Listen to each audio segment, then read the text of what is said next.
Bonjour à tous, merci d'être aussi nombreux. J'espère que vous avez passé une excellente première journée du Web Today et j'espère surtout que cette deuxième journée sera tout aussi intéressante pour vous. En tout cas, moi je suis ravi d'être présent aujourd'hui, ravi d'être là en physique en fait après ces années d'absence, donc ça fait beaucoup de bien.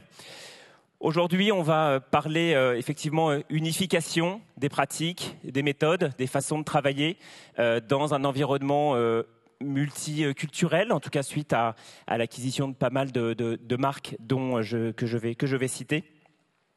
Et si on veut un petit peu plus prendre de hauteur, c'est comment passer d'une culture plutôt projet à une culture produit, comment réussir quand on a toutes ces marques qui sont fortes et toutes ces façons de travailler au quotidien des différentes équipes, de faire en sorte aussi de réussir plus simplement les projets, ne serait-ce que transverses, qui, à un niveau, commençaient à être un petit peu plus difficile à mettre en œuvre.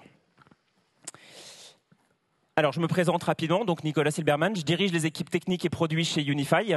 Je suis également intervenant à l'ESSEC et cofondateur de TechRox. J'ai été directeur technique de 20 minutes, de Mediapart, et aussi entrepreneur d'une start-up qui n'existe plus aujourd'hui, mais ça a été une aventure passionnante qui s'appelait Wellcut. Mais c'est clairement pas le sujet du jour. Alors Unify, pour ceux qui peut-être connaissent un petit peu moins, c'est donc l'entité digitale du groupe TF1, donc hors site de chaîne, qui va regrouper, suite à l'acquisition de ces entreprises, des marques fortes, comme au féminin, Marmiton, Doctissimo, Les Numériques, CNET, ZDNet, Gamecult, etc., sur un modèle de médias traditionnels avec de la pub, de l'affiliation, des opérations spéciales et j'en passe. Également, peut-être que certains d'entre vous en font partie, vous ou vos leaders tech dans vos équipes ou dans votre entourage. J'ai monté TechRox avec quelques leaders tech pour essayer de faire en sorte de faire rayonner les tech leaders tout au long de leur carrière, de leur année, dans leur entreprise et après. Faire en sorte d'avoir un maximum d'entraide dans un format no bullshit, via des conférences, des podcasts, des publications. Je vous invite, si vous-même, si vous êtes concerné ou vos leaders tech n'en font pas partie, d'aller sur le site et de vous y inscrire. C'est absolument essentiel aujourd'hui que tous les tech leaders puissent échanger entre eux et ainsi progresser et rayonner et apporter encore plus de valeur dans leur travail. Mais passons à l'essentiel. Unify. Quand je suis arrivé il y a 1 an et demi maintenant, on avait une ambition à ce moment-là d'accélérer la restructuration, ou plus exactement, ce n'était pas une restructuration, mais l'organisation et l'unification des méthodes, des façons de travailler, et un travail profond au niveau de l'organisation des équipes. On m'avait dit qu'il y aurait beaucoup de choses à faire. Je n'ai pas été déçu en 18 mois. Tout n'est pas fini et je vous le dirai régulièrement au fur et à mesure de ces slides. Réussir à transformer en profondeur différentes pratiques de différentes entreprises qui existent pour certaines depuis 20 ans a nécessité un petit peu d'huile de coude. Le premier état était que j'avais moi, dans mon organisation, en direct, 14 personnes à manager. Ce qui était pour le coup assez problématique parce que je passais mon temps, en tout cas une énorme partie de mon temps, à aller juste faire des points de synchronisation qui évidemment étaient importants, mais ne généraient pas suffisamment de valeur au global pour la boîte. Sur des thématiques très diverses. Mon périmètre, ça va être évidemment toute la partie développeur, donc avec les différents tech leads des différentes équipes, les équipes produits, le référencement, SEO, l'hébergement, tout ce qui est toute la partie cloud, mais aussi l'informatique interne, et même au début, les affaires générales.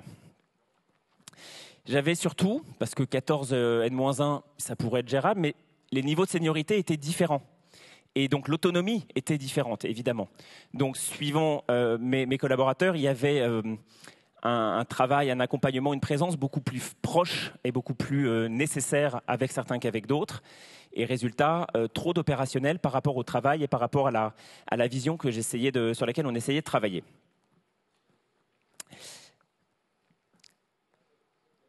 Le constat aussi était notre relation vis-à-vis des parties prenantes. J'aime bien résumer avec cette approche en même temps, pour citer quelqu'un que tout le monde connaît, où le oui était la réponse par défaut. Oui, on va le faire.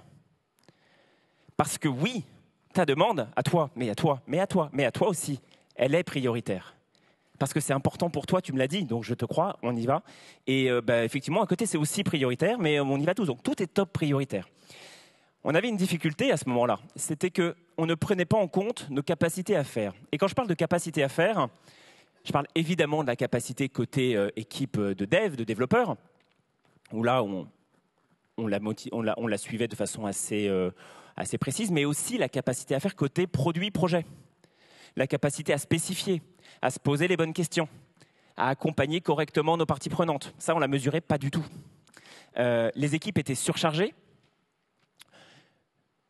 Le cadrage, j'exagère un petit peu, mais on pouvait avoir une phrase sur un post-it. C'est un petit peu exagéré, mais pas loin. Et bien entendu, pas mal de conflits. Mais j'avais aussi des problématiques de silos au sein de mes équipes et particulièrement au sein des équipes de dev. C'est que j'avais une difficulté à faire en sorte que les équipes de développeurs puissent travailler sur des projets communs, des projets transverses qui pouvaient être bénéfiques pour l'ensemble des marques. Chaque projet transverse sur lequel on bossait étaient souvent des projets qui allaient prendre beaucoup plus de temps que prévu, avec un nombre d'interruptions, d'interférences, de difficultés, de non-dits, et j'en passe, particulièrement important. Donc, beaucoup de frustration, évidemment, et une baisse de qualité produite de mon côté. Quand on est uniquement sur du run, du day-to-day, une vision, quand on a une vision à 15 jours, on était content. Ça fait qu'on ne se concentre plus du tout, ou pas assez en tout cas, sur la qualité. Ça induit que cette organisation par projet fait qu'on n'avait pas de roadmap.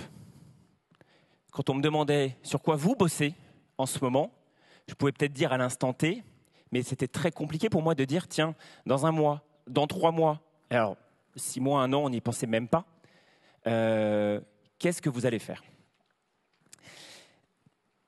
Ça... Pardon. Tac. Il y avait aussi une autre difficulté.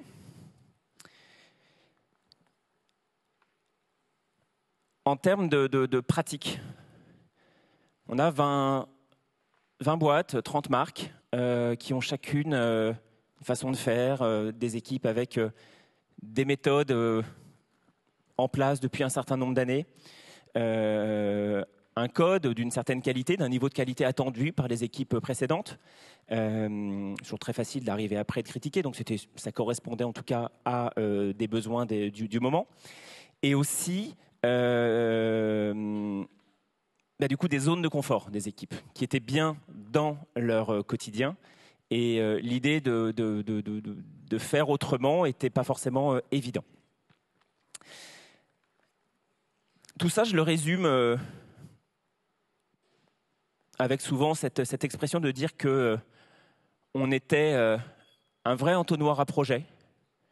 On poussait pour avoir un maximum de choses, au lieu d'être, et j'inclus aussi bien le produit que les équipes de développeurs, un entonnoir à problème. Théoriquement, ce qu'on aurait dû attendre quand un groupe comme Unify décide de mettre en place une équipe produit et non pas des équipes de chefs de projet, c'est justement pour essayer de dire, tiens, je vais poser des problèmes à mon équipe produit et ils vont m'apporter des solutions. Quand je suis arrivé, on était vraiment sur du projet. J'ai besoin de faire ça, on va l'exécuter. Pour quand tu peux me le faire et pour combien et pourquoi tu es en retard. De toute façon, on ne sait pas ce que vous faites, etc. etc. C'était des phrases que j'entendais assez régulièrement. Donc une grosse rupture de confiance qui plante un petit peu le décor. Alors on va aller un peu de l'avant maintenant et être un peu plus positif sur tout le chemin parcouru. Unifier, ok, mais préserver l'ADN de chaque marque. On a des marques qui sont très fortes, très installées, qui ont leur propre communauté, des attentes, et pour autant, comme toutes les équipes, à minima les équipes développeurs et produits travaillent ensemble, il fallait avoir cette ambition, ce pragmatisme, cette envie de ne pas réinventer la roue à chaque fois. Mais je n'allais pas non plus rentrer dans des sujets d'usine à site et de dire, bon ben voilà, maintenant, de toute façon, ça sera pareil pour tout le monde. Et allez, tiens, au lieu de faire un Marmiton, on va faire un Unify Food. Et au lieu de faire un Doctissimo, on va faire un Unify Santé. Ils seront tous sur le même format et puis on y va. On doit absolument trouver une façon d'unifier là où on peut unifier, mais garder cet ADN propre à chacune de nos marques. Deux choses que je répète constamment à mes équipes, parce que le chemin ne va pas être simple, c'est d'une part que c'est le mieux et l'ennemi du bien.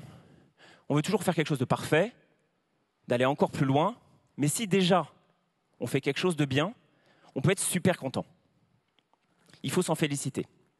Et le corollaire, c'est voir grand. Mais on commence petit. On y va petit à petit. Une première, une deuxième, une troisième étape. C'est déjà très bien. Il faut s'en féliciter encore une fois. On a beaucoup de choses à faire pour essayer de faire mieux. Donc partager cette vision, partager cette envie, cette ambition de s'améliorer. Mais allons-y petit à petit, on ne sera pas parfait. C'est pas grave en fait. Déjà, on fait mieux qu'avant et ça, c'est déjà top. Donc, 3 grands axes sur lesquels on a travaillé pendant 18 mois.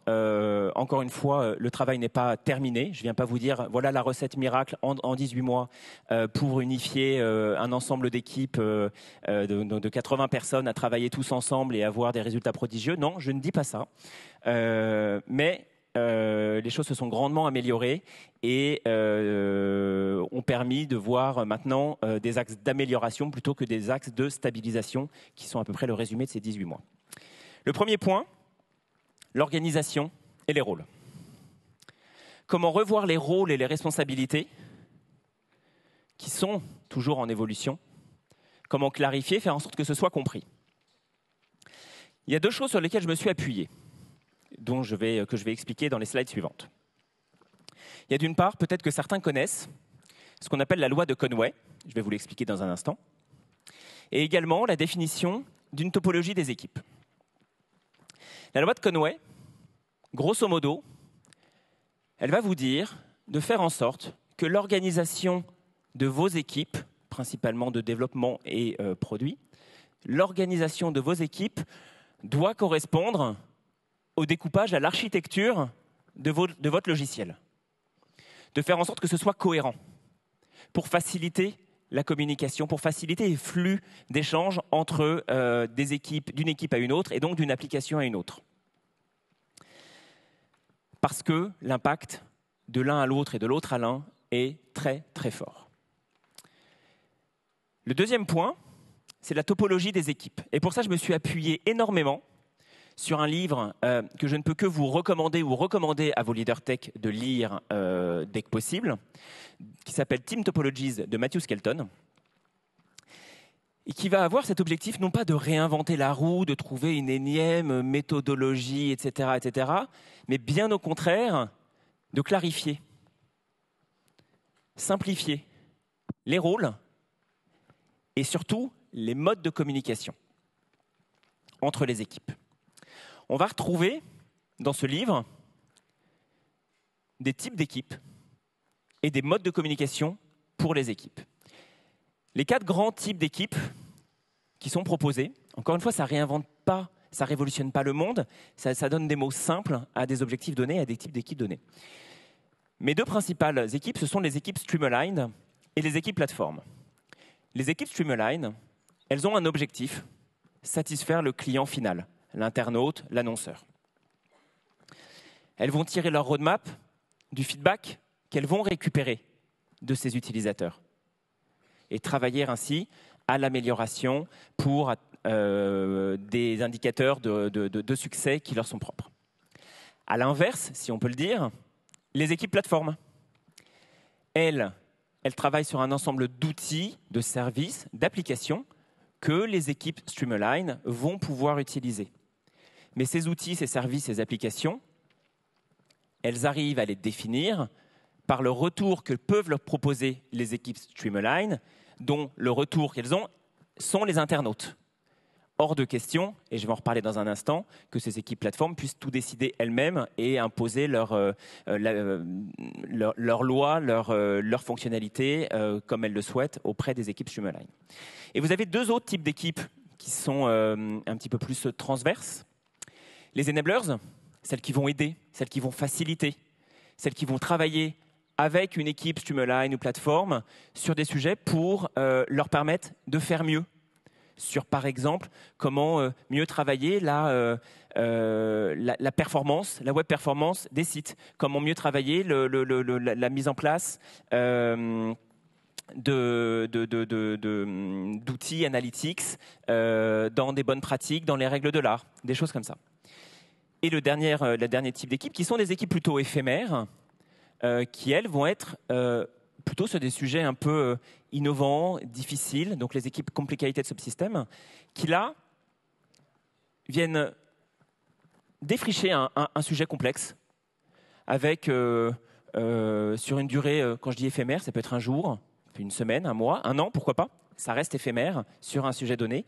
Et une fois que le sujet a été pris en main, potentiellement diffuser la connaissance au sein des autres équipes ou, pourquoi pas, créer une nouvelle équipe ad hoc qui, elle, sera permanente et qui sera plateforme ou Streamline. On a les types d'équipes, mais le plus important a été de partager, de définir la façon dont ces équipes vont communiquer entre elles. Et ça, c'est assez essentiel. On a dans le livre Team Topologies donc de Matthew Skelton 3 modes de communication. Je ne réinvente pas la roue encore une fois. On va soit vouloir faciliter, former, faire améliorer les pratiques, principalement les équipes d'enablers vis-à-vis des équipes plateforme ou Streamline. On a cet apport aussi collaboratif. Alors là, ça peut concerner différentes équipes, ça dépend des cas, ça dépend des situations. Et puis, le dernier mode de communication qui, lui, concerne quasiment exclusivement la relation équipe-plateforme vis-à-vis des équipes Streamline, c'est le mode de communication as a service. Comme si les équipes plateformes étaient un peu un éditeur de logiciels et fournissaient de la documentation, des applications installées, des API à utiliser auprès d'un client, sauf que là, les équipes sont ensemble, mais de faire en sorte que les équipes plateformes, plus exactement, que les équipes Streamline n'aient pas besoin de ressources humaines des équipes plateformes et qu'au contraire, les équipes plateformes s'engagent via des contrats de service à proposer un ensemble d'API ou autres afin d'utiliser leurs solutions, leurs applications qu'ils ont développées pour les équipes Streamline. Concrètement, chez Unify, ça a donné 2 positionnements principaux. La partie, alors là j'ai repris le même nom, plateforme, tous les outils et les services dédiés aux marques. Je vais vous donner du détail, slide suivante. Ces équipes plateformes vont tenir des roadmaps, mais des roadmaps qui sont au service des roadmaps marques. Il n'est pas question que sous prétexte que je suis dans un service transverse et que c'est peut-être pour certains la partie la plus importante parce que ça va être des outils partagés, super intéressants ou quoi que ce soit, que je puisse faire la pluie et le beau temps. Non, mon objectif, c'est la satisfaction des équipes marques. Donc, je dois tenir des roadmaps au service de ces équipes marques. Je dois proposer des API, des contrats de service, des choses qui sont écrites, établies. On sait comment fonctionner avec moi. Encore une fois, c'est pour simplifier les échanges et rationaliser la façon de travailler ensemble. Et évidemment, récupérer du feedback des équipes marques pour alimenter leur roadmap, leur vision et ce qu'ils vont vouloir développer. Et donc, en face, si on peut le dire en face, parce qu'ils travaillent ensemble, mais les équipes marques, elles, évidemment au service des clients, des internautes, pour créer des sites, des applications et tout type de moyens de diffusion de nos contenus. Elles vont récupérer du feedback, cette fois-ci des utilisateurs, mais elles vont devoir, et ça c'est essentiel, elles vont devoir comprendre la roadmap des équipes plateformes, leur donner du feedback, afin de permettre une certaine logique, une certaine fluidité d'un point de vue stratégique et vision entre les équipes. On va leur demander de ne pas développer des services transverses à la place des équipes plateformes. Mais je vais y mettre un bémol. Si je fais ça, je casse un peu trop l'innovation. Donc je vais leur permettre, si elles le souhaitent, d'innover, de tester sur un service qui pourrait normalement être partageable à tous, mais il faut qu'elles puissent tester. Il faut qu'elles puissent essayer. Parce que si c'est intéressant, immédiatement, on va se dire, bah, tiens, faisons redescendre ce développement, cet applicatif, ce que vous voulez, pour en faire, le transformer en une équipe plateforme ou l'intégrer à une équipe plateforme existante et ainsi le déployer pour en faire bénéficier toutes les marques. Leurs indicateurs de succès, audience et revenus, évidemment, puisque au contact direct de l'utilisateur final. Chez Unify, dans le détail, les équipes plateformes, ça va être tous les éditeurs l'équipe qui gère le CMS, donc l'outil de gestion de contenu, forum, communauté, la pub, l'analytics, user, la vidéo et j'en passe. Et les marques, les différentes marques. Chaque équipe va avoir à minima un product owner. Je vais d'ailleurs vous détailler les rôles juste après des product owners, product managers.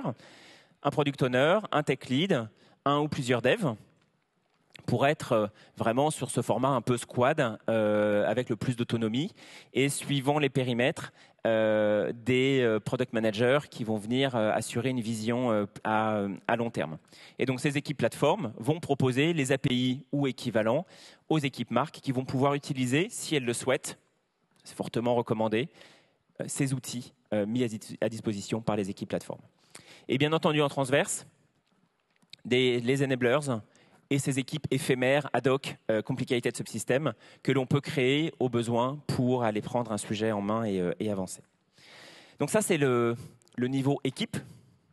Ensuite, il y a le niveau individuel, plutôt côté produit, sur la clarification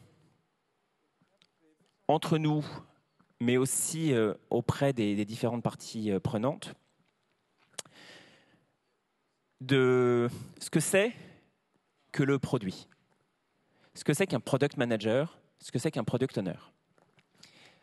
Toutes ces compétences et métiers étant au sein de ma direction. Le product manager, lui, va avoir une vision à long terme.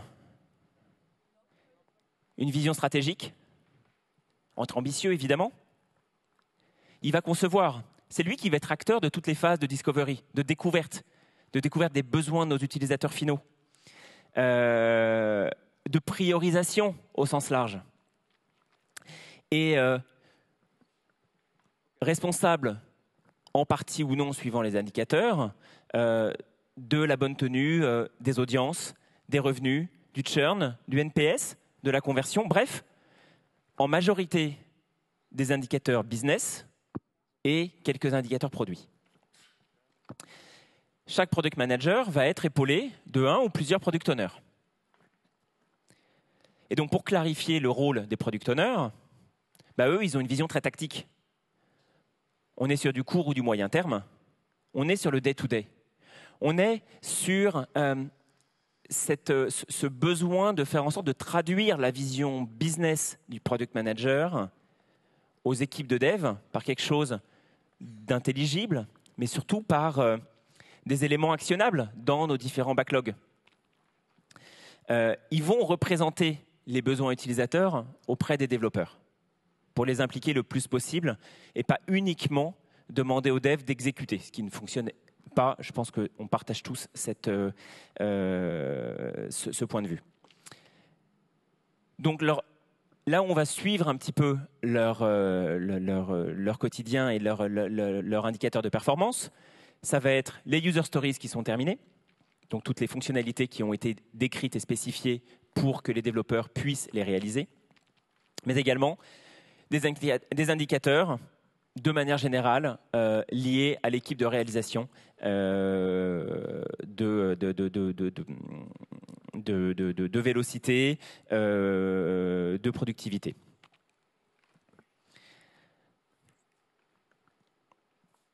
Premier axe, organisation, rôle.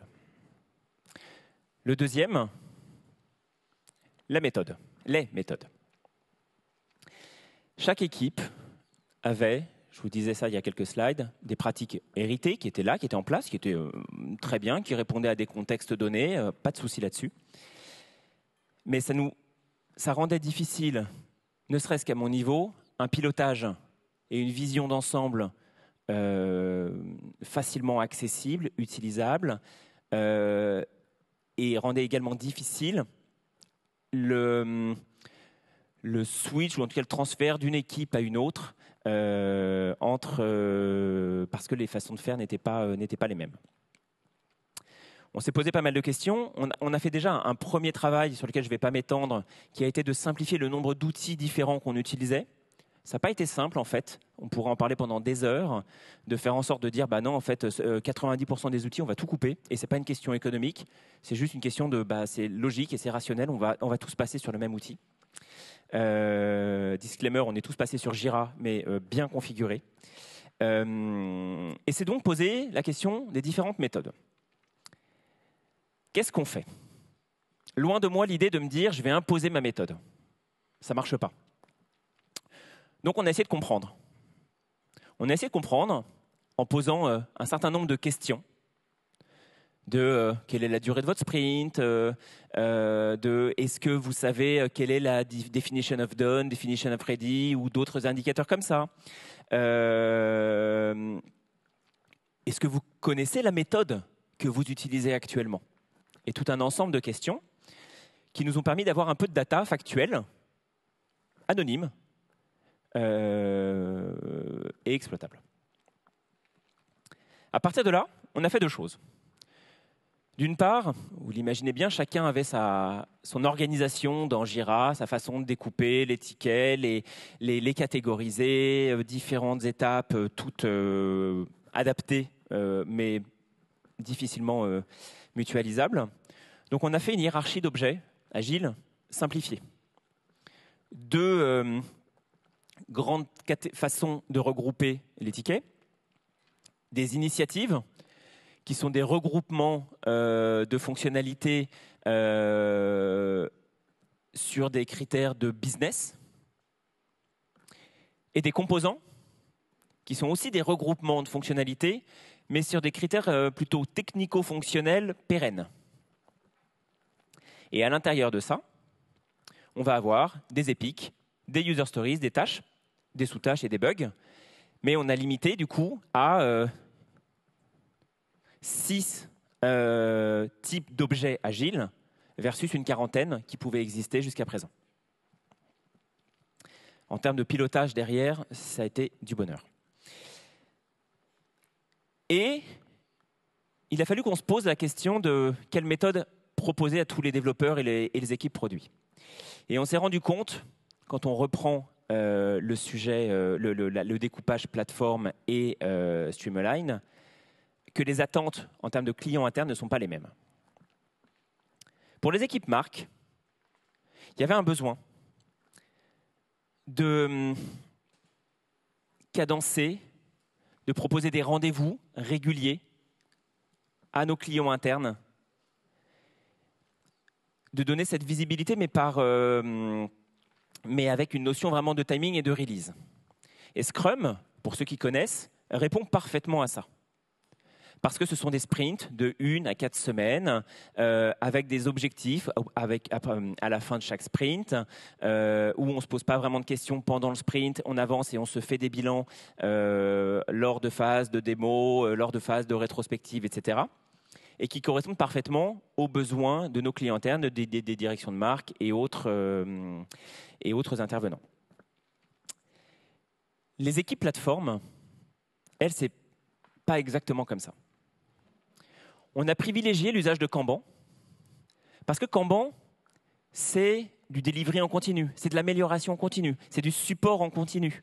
On va en permanence modifier, adapter, faire évoluer les outils, ce qui correspond parfaitement aux attentes des équipes Streamline, qui ne sont pas dans cette dynamique de dire un sprint, 2 sprints, 4 sprints, 8 sprints. Il y a besoin de cette visibilité-là, mais dans le day-to-day, il y a vraiment cette notion de dire en fait, on est en permanence en train d'avancer, soit à gérer mes problématiques, soit à travailler sur des nouvelles fonctionnalités. Donc, on a uniformisé ces deux façons de faire. On a fait des modèles, notamment pour arriver ensuite dans l'outil. Ce n'est pas l'outil qui fait tout, mais des modèles dans Jira qui sont maintenant déployables auprès de toutes les équipes, avec tout un ensemble d'étapes, équipe par équipe, à suivre. Ensemble d'étapes qui sont obligatoires. On ne s'est pas risqué à faire passer toutes les équipes d'un coup sur ces nouvelles façons de faire. On a pris chacun des produits, les uns après les autres.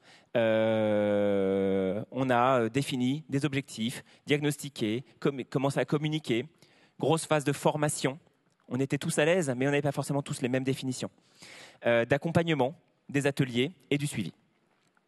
Le suivi essentiel, puisque dès qu'on lâche un petit peu prise, des bonnes vieilles habitudes reviennent et donc il faut essayer de réajuster ou alors d'ailleurs améliorer, adapter ce qu'on a défini parce qu'on se rend compte dans la réalité qu'il faut faire un petit peu mieux.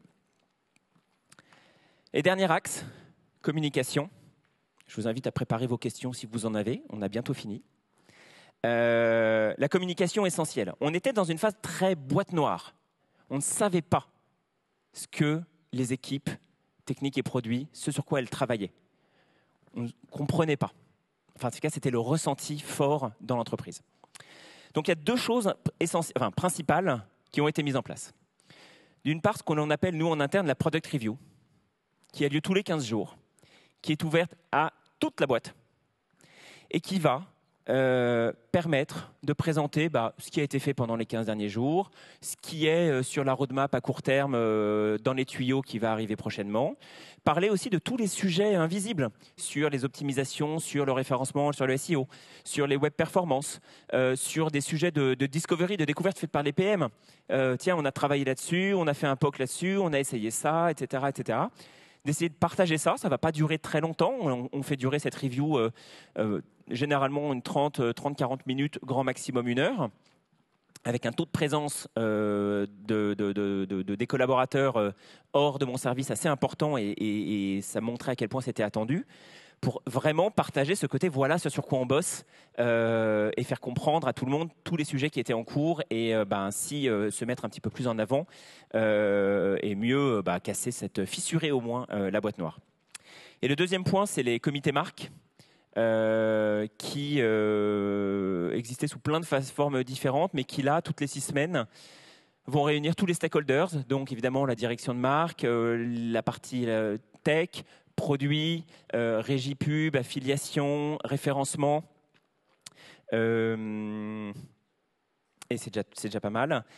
Et qui vont voir un peu où on en est par rapport au planning, par rapport à la roadmap, par rapport aux problématiques, par rapport aux chiffres de performance, à tous les KPI qui sont importants à suivre, qui est le moment où on va pouvoir aussi prendre, partager des choix ou prendre effectuer certains changements dans certaines priorités, mais au moins on est tous autour de la table. De l'écoute, de l'adaptation en permanence. Nécessaire. Si dans 6 mois, dans 9 mois, je change complètement l'organisation, ça ne sera pas un échec, mais au contraire, on fera juste mieux et on sera super content. Ça peut être perturbant pour les équipes de se dire tiens, on va peut-être rechanger d'orga ou pas. En tout cas, il ne faut pas se l'interdire et rester agile dans toute cette démarche-là. Donc ça continue, c'est pas fini. Mais déjà, on a fait un bon petit bout de chemin et maintenant, on a d'autres problématiques qui sont tout aussi intéressantes pour encore faire mieux. Merci beaucoup. Merci beaucoup. On a un petit peu de temps pour prendre quelques questions. Vous levez la main comme tout à l'heure et puis on arrive avec le micro. On a une question devant. Je vais vous donner le mien. Bonjour. Je voulais savoir si vous avez eu des problématiques aussi sur la stack, au niveau technique. Si vous avez eu des stacks différentes et du coup, si vous avez demandé à switcher de stack ou si vous avez justement préféré faire cohabiter des éléments techniques différents. C'est une très bonne question et même merci de l'avoir posée parce que c'est un point que j'ai oublié de dire à l'oral à un moment et c'était trop tard quand je m'en suis rendu compte. La mise en place de ces équipes plateforme et ces équipes Streamline a été facilitée par un projet large de refonte de toutes les stacks. D'essayer de développer des outils communs en termes de gestion de contenu, de gestion des forums, des communautés, etc., sur lesquels on a travaillé pour plusieurs raisons. D'une part, avoir cet objectif de ne pas réinventer la roue en permanence et de bénéficier d'outils partageables, de services utilisables par les différentes marques, mais aussi d'unifier les langages utilisés parce que on avait plusieurs langages ou plusieurs types de librairies et donc de compétences utilisées par les différentes équipes. Donc on a effectivement cette démarche d'accompagner toutes les équipes, de les former, de les faire monter en compétences sur un socle commun. Pour faciliter aussi les échanges entre les équipes et pas forcément que plateforme à plateforme mais aussi de plateforme à Streamline, ça pose pas de souci, on le fait de temps en temps. Depuis que je suis arrivé, moi il y a eu au moins une quinzaine de mobilités internes sur une équipe de dev d'une quarantaine de personnes, donc c'est des choses qu'on fait régulièrement et c'est super. Et c'est vrai que ce gros projet a beaucoup aidé à légitimer cette organisation plateforme et Streamline. Merci Nicolas pour ce complément de conférence, cet oubli en fait. Exactement. Allez, on a le temps pour prendre une autre question. Tout au bout là-bas. J'ai une question sur le rôle du PO versus le PM. En théorie, ça a l'air super bien et de bien marcher. En pratique, c'est quand même plus compliqué, je trouve, de définir la frontière entre les deux rôles. Comment est-ce que vous avez pu faire, vous, et comment est-ce que vous pouvez faire évoluer le rôle du PO qui peut être un peu frustré d'être dans des tâches un peu trop opérationnelles versus le PM? C'est vrai. Alors, ce n'est pas la même problématique suivant les équipes marques ou les équipes plateformes. Pour les équipes plateformes, c'est une vraie question parce qu'en fait, le PO a envie de faire cette partie un peu PM parce qu'on est beaucoup plus dans la tech et dans le produit technique et l'outil et le service. Donc là, on n'a pas un PM et un PO pour chacune des briques. On a un lead PM au global sur la vision plateforme qui va avoir des PO.